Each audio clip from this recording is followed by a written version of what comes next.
Hello folks, and welcome to another exciting episode of All Aboard. I'm your host Tom, welcome to the show. We're here at the All Aboard studios for our Christmas Eve edition of the show, where it's the best of All Aboard. So sit back, relax and enjoy the show.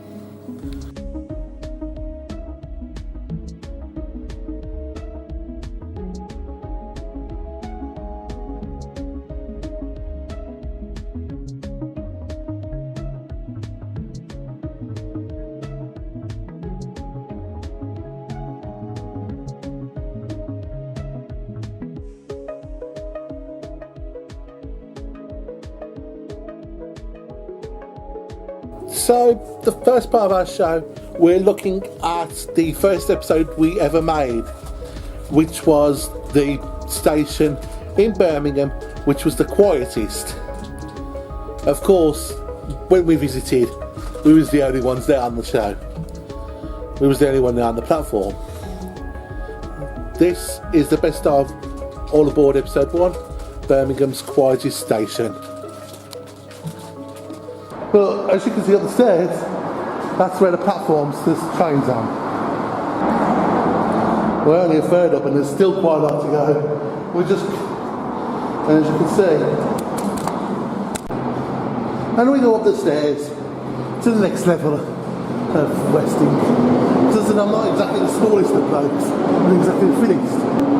Well, I'll get it to breath easy. And the thing with boards is, the stairs are quite steep. Dozen steps, what do you say? We've done at least 30 of them. So, shall we go up? And as we got the final segment, keep whacking the legs on the camera holder, and the camera keeps going to panning, even though it's not meant to. As we go up, as you can see, we finally see daylight onto the two platforms, which is an island platform. Now the station used to have two islands because, well, it used to be used for the cattle market at the Digbeth Bull Ring. So, as we go up, first thing we're going to do is a smart card reader for uses of a Swift card train. Okay. Now, as you can see, remains of the old island platform, decrepit, desolate. Now, trains usually pass through here quite quick, as they head to either Solihull, Whitlock's End, Dulwich, London, or anywhere else. But we're here for one reason and one reason only: to catch the 1336 train. Yeah, and that's what it's like from Digbeth, from the Birmingham end, with St Andrews in the distance as we pan round to Smallheath, which wasn't created when Bawdsley opened, nor was the remaining line to Whitlock's End. In fact, the first station after Bawdsley was Acock's Green. Now, as you see, we've got a help point for passenger information and that mean that Bawdsley gets shut or moved. Now, that's a curious one because I've always wondered why Bawdsley did have more services.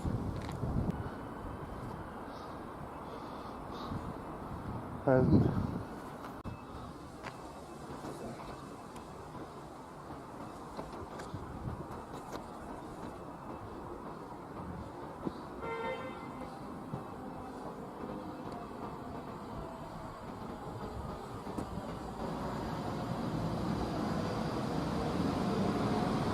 the only passengers on this platform one day and this camera and use the audio.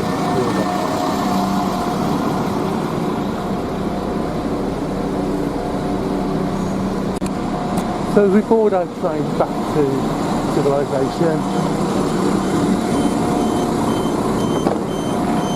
sweet sailing at the Class 170.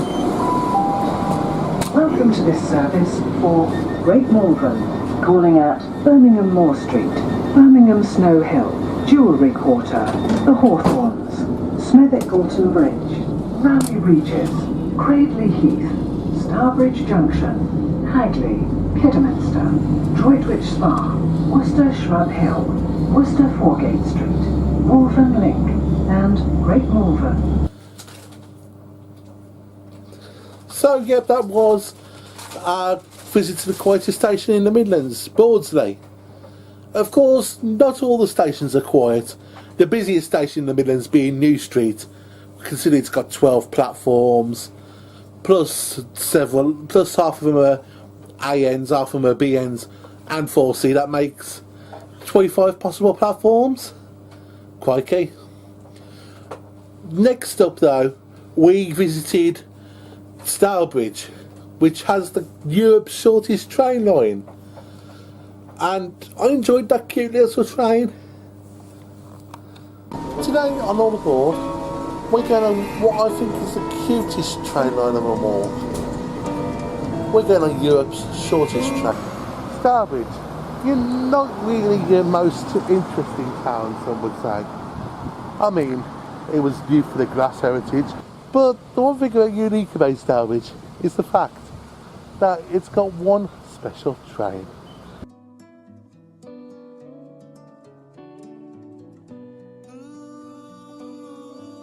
Now, as you can imagine, 27 metres isn't too long. It's about the size of 2 Stourbridge shuttle cars, or maybe the Class 153s. Named solely used for passenger traffic, the Stourbridge train branch line wasn't always just one single line. Now, Stourbridge did have some quirks, and it still does nowadays.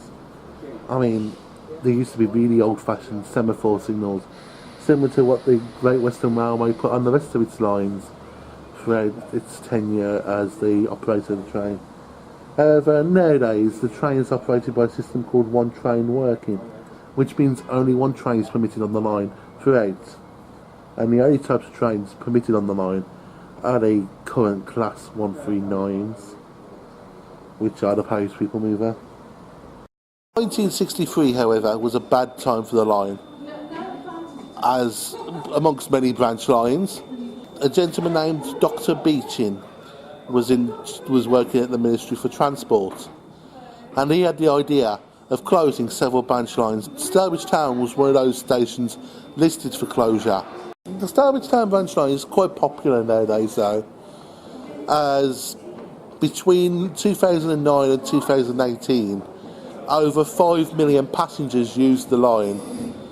That's on average about, well, nowadays, it's 6 trains each way now. It's roughly near enough of every passenger seat, enough to fill the seating capacity of the Class 139s. But they weren't the original trains on the line though. They only came in 2009. Trains built by Paris People Movers in nearby Cradley Heath were built to serve the line as an experiment originally. I love that little train, it's so cute, the Class 139. I just want to ride it all day if I could. But next up, we decided to go on a little trip just out of the Midlands, down to Kidderminster, where the camera decided to go all black and white for some reason, as we went to Worcestershire's Heritage Railway. Hewdley, a former junction station built by the Great Western Railway. Nowadays though, it's part of the Severn Valley Railway. All aboard goes Heritage.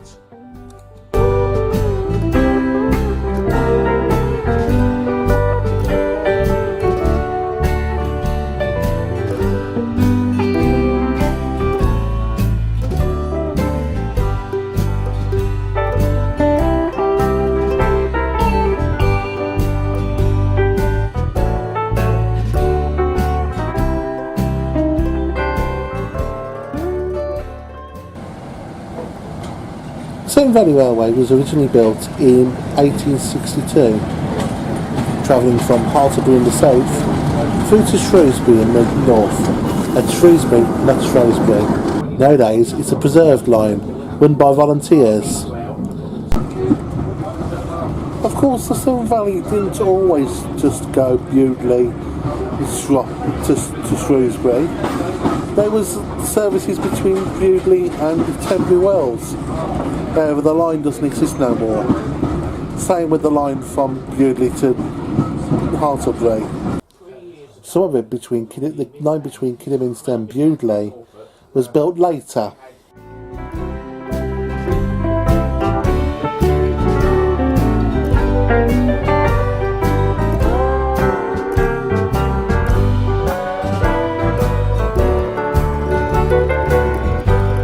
Many of the trains from Kidderminster town continued through to places such as Dudley, Walsall, Lichfield and even Wolverhampton. Nowadays though, trains only run between Kidderminster and Bridgnorth. In 1963, things got even worse, as thanks to this man, Dr. Richard Beechin, several lines were up for closure, including the Severn Valley Railway,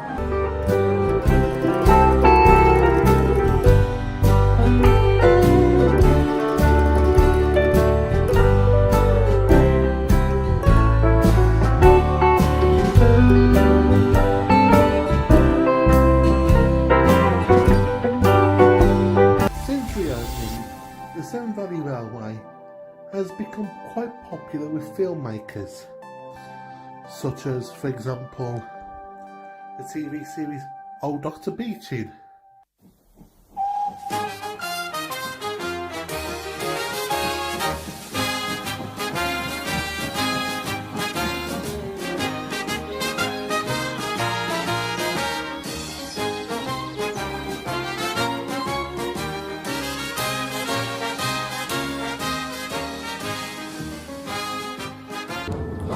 So yeah, the Severn Valley is quite a nice line. I mean, you get steam, you get diesel, you get all sorts of different flavours. Of course, the only listed station on the Severn Valley Railway is Bridgnorth. That's why I enjoy travelling on the Severn Valley now and again. Outside the Severn Valley, at its next door neighbour, Kidderminster Station, the main line still goes on.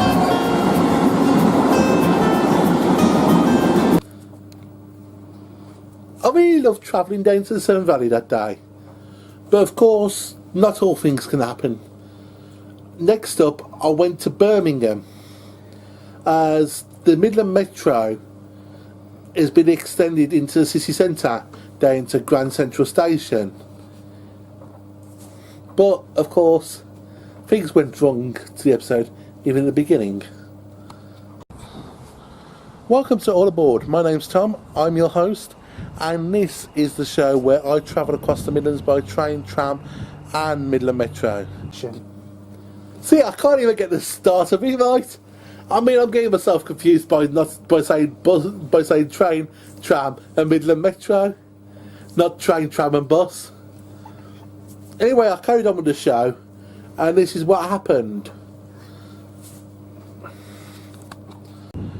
Today, we're looking at the Birmingham City extension of the Midland. The Metro, which travels from Grand Central where we are, all the way through to Wolverhampton, involves both street and dedicated track running. Now, here on All Aboard, we don't want to bother with the Metro and the track. We're more interested in one thing and one thing only: Metro in city centre. Grand Central, not the quietest of places as you can imagine, situated under Birmingham's New Street Station, well on top of even. But it's also the home of one of the Midlands' most useful pieces of transport. Originally opened in 1999, the Midland Metro, as it was owned by National Express and partners, shuttling between Snow Hill Station in Birmingham all the way through to Wolverhampton.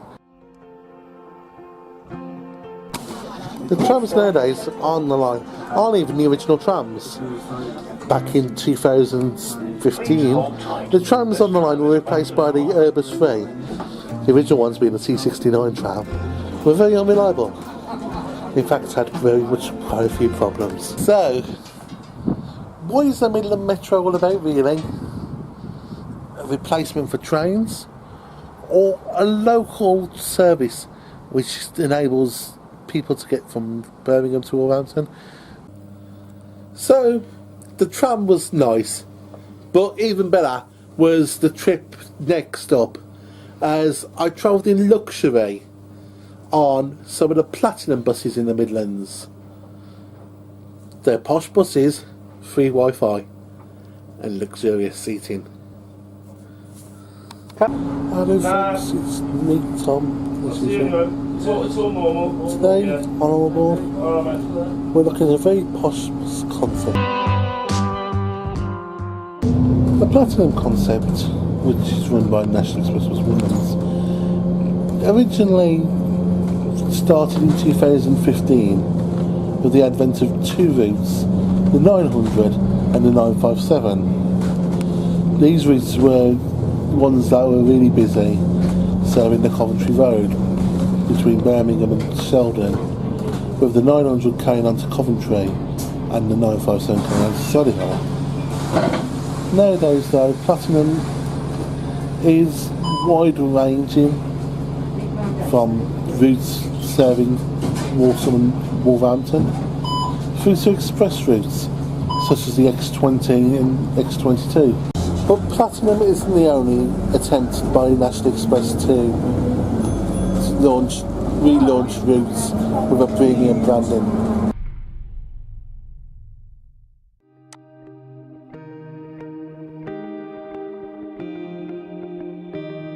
So as we go to the National Express Bus Midlands website, we can see that they've got a dedicated page about Platinum buses, advertising the extra legroom and the comfier seats. However, the website isn't as updated as one would think, since it shows several routes that no longer run, or routes that have been altered. Routes that no longer run as a Platinum, such as the 126 and the X61, and the X10, which got extended in September 2019 to go on a wood. As you can see, it's advertising the benefits of Platinum, such as the free Wi-Fi, next stop announcements, USB power, and it being greener.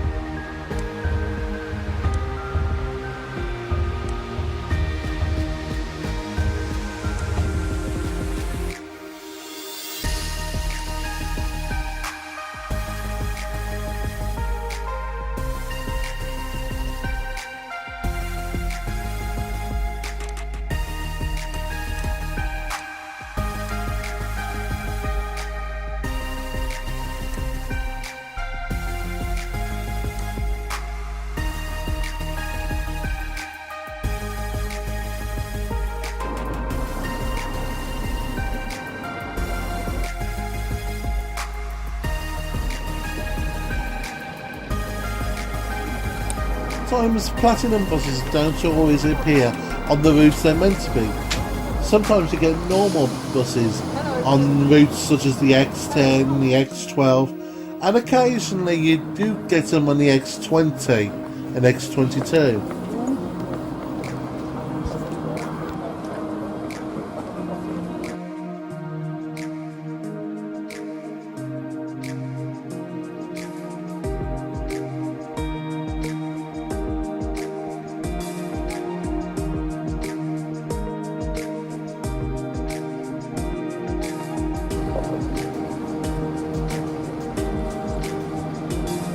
Platinum buses are quite nice, really.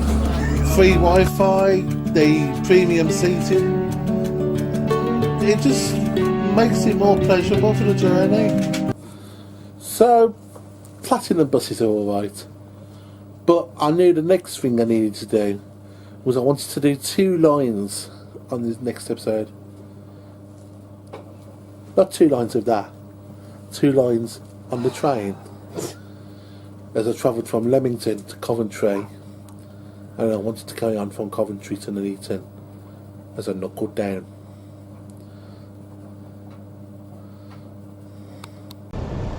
Good morning, folks. This is me, Tom, your host du jour for All Aboard. Today on All Aboard, we're going to go something different. We're covering not just one train line, but two train lines. Yep. We're covering Nuneaton to Leamington to Leamington Spa. Yeah. All Aboard.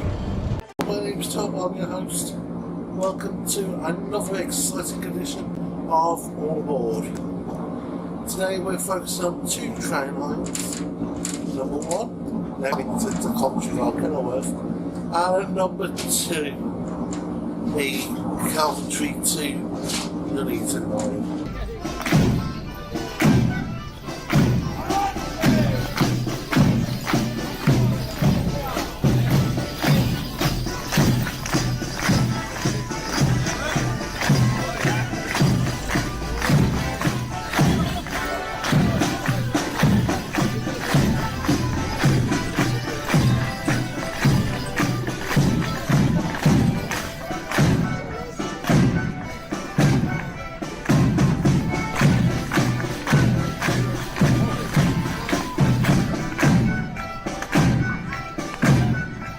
What gets me though is the tennis courts. I mean, to quote Michael Portillo, well, in a roundabout way, it was really, really good.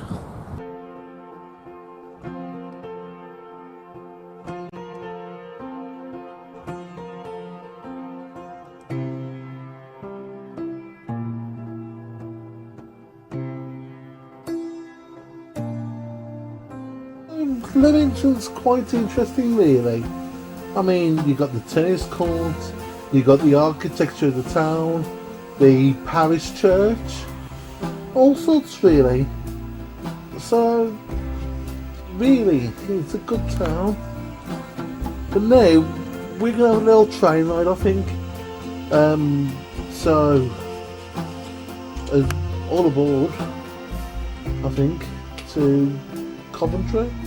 The station reopened now back in late running, but eventually opened about 4 years later.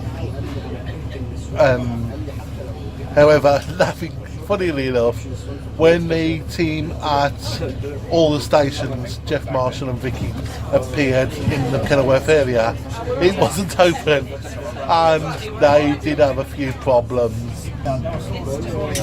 Nowadays, as I said, the station's reopened and operated by the Class 153 services that currently do the shuttle route.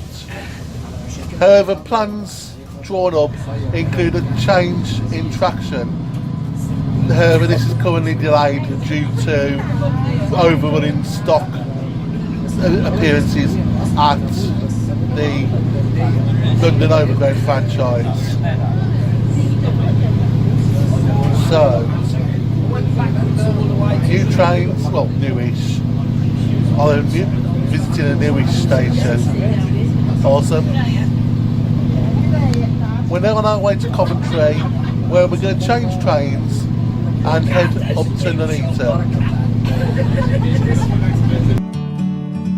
We can sit together. It's so beautiful. You and me, we meant to be in the great outdoors, forever free.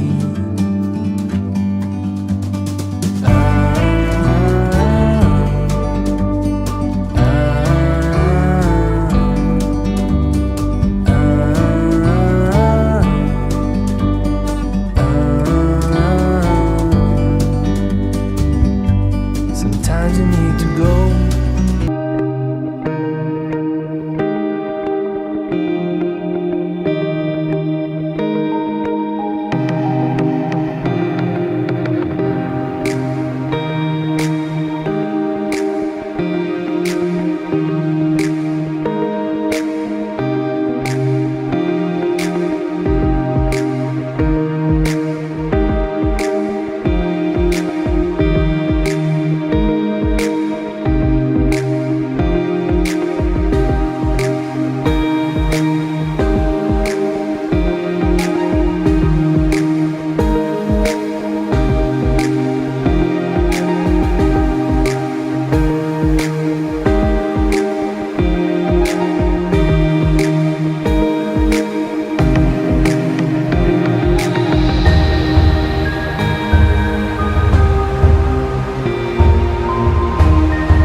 course, because I ran out of time for that episode, I had to carry on another part, leaving Nuneaton to Coventry for the next part.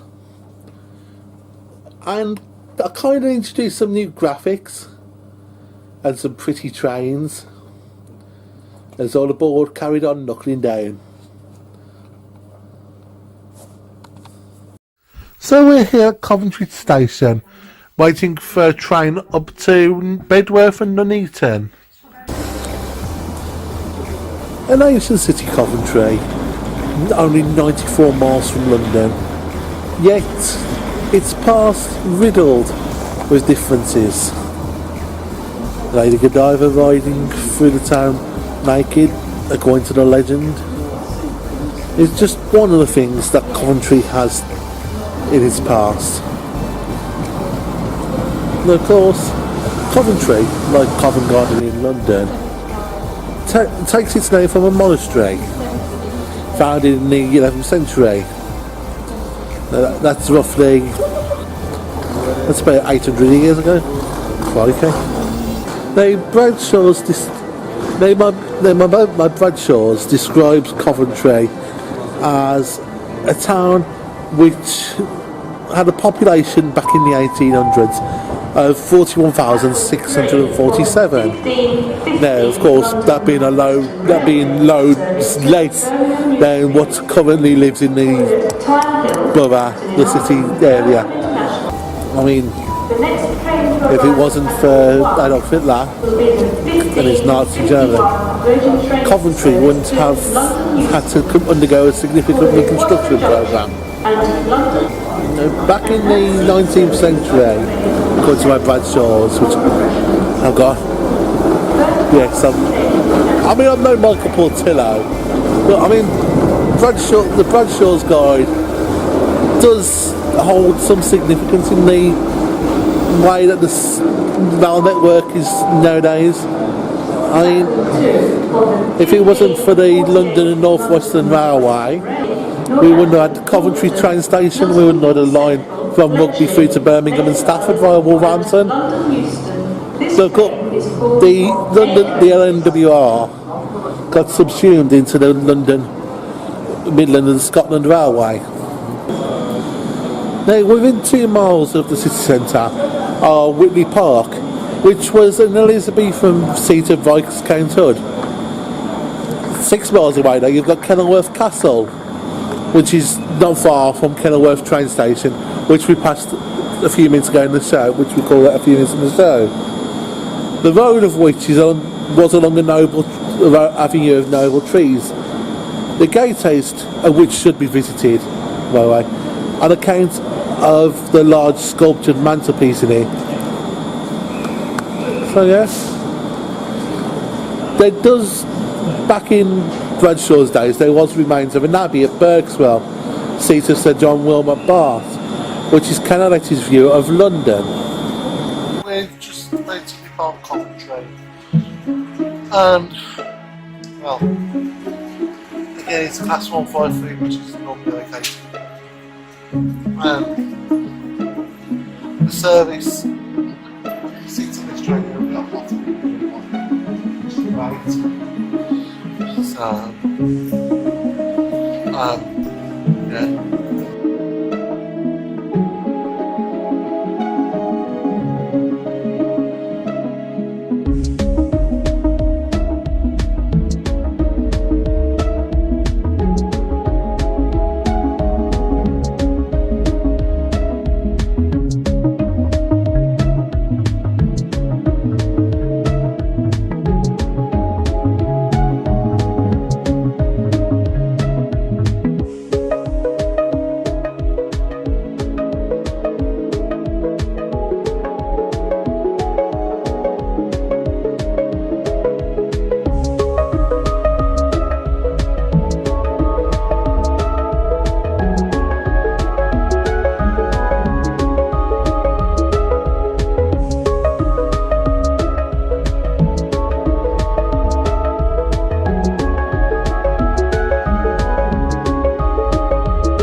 next station call is Coventry Arena.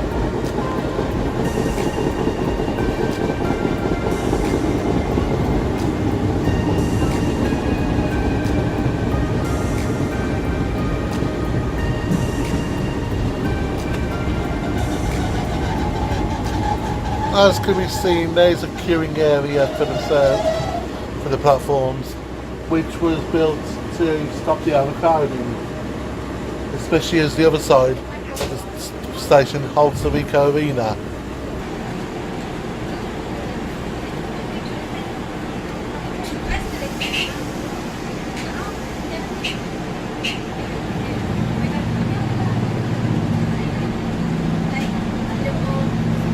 When they're departing Coventry Arena, intending to head now up to Bedworth.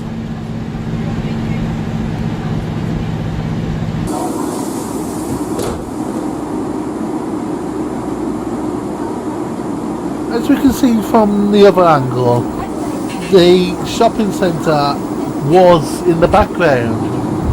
Note the bus shelter style shelters. The fact that it's got no ticket office whatsoever. In fact, the station only has 2 ticket vending machines, one for each platform.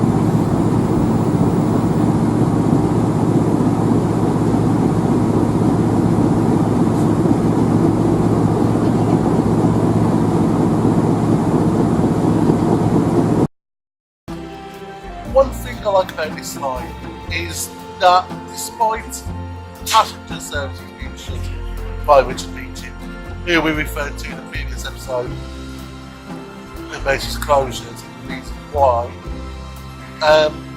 the train line through it's still open.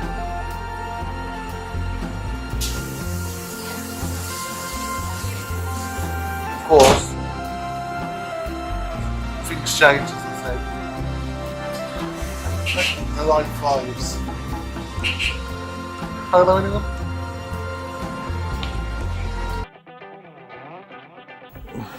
Nuneaton in Bradshaw's days was a telegraph station with a market day on Saturday and fairs 3 times each year. The station was stone fronted and in architectural arrangements similar to that at Tamworth, the station being paved with red, black and yellow tiles. Indeed, the general character of the stations is much the same, the only difference being that the first class stations are larger and more elaborate in outline than the smaller ones. The Tudor or Elizabethan style is the same in all, and perhaps no style is so well adapted for buildings in which domestic requirements are to be studied. Nowadays though, Nuneaton is slightly different, being a town in the modern day Warwickshire.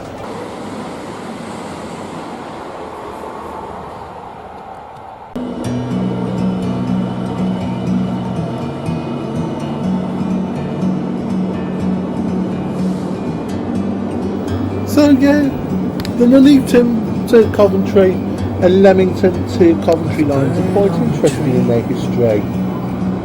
So interesting in fact that they do have various similarities. Both were affected by the Beeching cuts. Both end up in Warwickshire.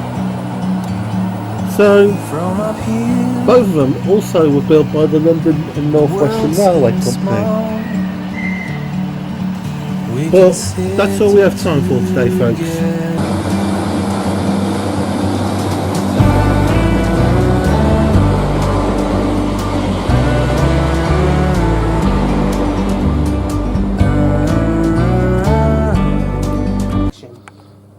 So that's all we've got time for today, folks. Thanks for watching the best bits of All Aboard. Remember, we're coming to you next on New Year's Eve with the blooper reel, where all the things that happened that went wrong, and we proved it. But we're going to leave you now. See you New Year's Eve. Have a Merry Christmas and enjoy yourself. We'll be back at 8:15 New Year's Eve.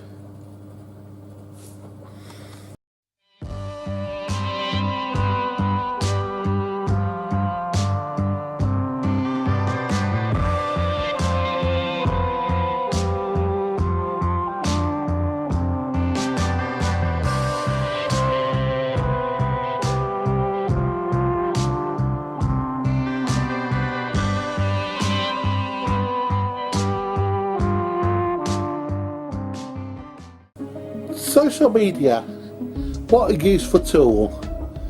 YouTube, Facebook, Twitter. Our page information is above us somewhere, but please like the video or even subscribe to it. Buttons down somewhere below me or above me if you're on Facebook. Somewhere. Honest, Governor, honest.